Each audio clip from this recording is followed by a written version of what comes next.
Hudhud తుపాన్ అంశం AP అసెంబ్లీని కుదిపేసింది. నేతల మధ్య మాటల తూటాలు పేలాయి. తమ మార్క్ పాలిటిక్స్ తో రెండు పార్టీలు రచ్చ చేశాయి. మంత్రి అచ్చెన్నాయుడు వ్యాఖ్యలతో సభలో గందరగోళం ఏర్పడింది.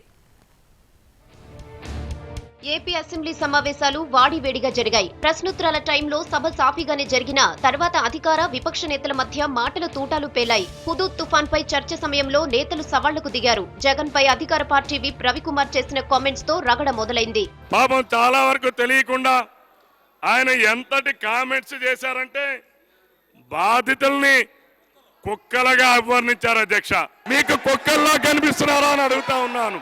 ఉత్తరాంధ్రలో ఉన్నటువంటి బీసీలను మీరు కించపరిచే విధంగా మీరు బాధితుల్ని కుక్కలుగా అభివర్ణించారు. అధ్యక్ష, మీరు మరి ప్రతిపక్ష నాయకుడు క్షమాపణ చెప్పాలి. అధ్యక్ష, మీరు అక్కడ విశాఖపట్నంలో చేసింది ఏమిటి? ప్రజల దగ్గరికి మీరు వెళ్ళి ప్రతి ఇంటికి తలుపు కొట్టి వాళ్ళకి కావాల్సిన నిత్యావసర వస్తువులు వాళ్ళ ప్రతి గడపకు ఎందుకు చేర్చలేదు?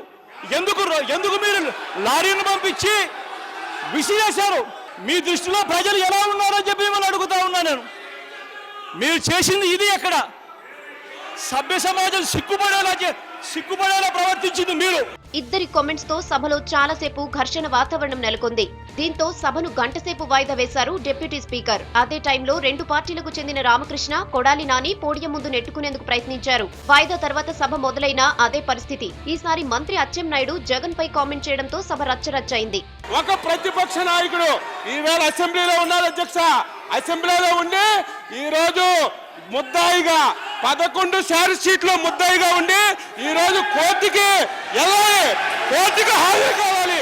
ఈయన ఏదో శాసనసభలో ఉండి ఈ రాష్ట్ర ప్రభుత్వం ద్వారా ప్రజలకి ఏదో ఉద్ధరిస్తానని చెప్పి నేను హాజరు కాలేనని కోర్టుకి చెప్తే ఆ కోర్టు కూడా అయ్యా నువ్వు దొంగవు, శాసనసభలో ఉండడానికి వీలు లేదు, నీకు 1 గంట సమయం ఇస్తున్నావు, నువ్వు కోర్టుకు హాజరవ్వమని ఒక హైకోర్టే నీకు చెప్తే ఈ సభలో సభ్యులుగా మేముండడం మాకు సిగ్గు తప్ప. జగన్ పై కామెంట్స్ తో వైసీపీ నేతలు ఆందోళనకు దిగారు. అచ్చెన్నాయుడు వ్యాఖ్యలను రికార్డుల నుంచి తొలగించాలని డిమాండ్ చేశారు.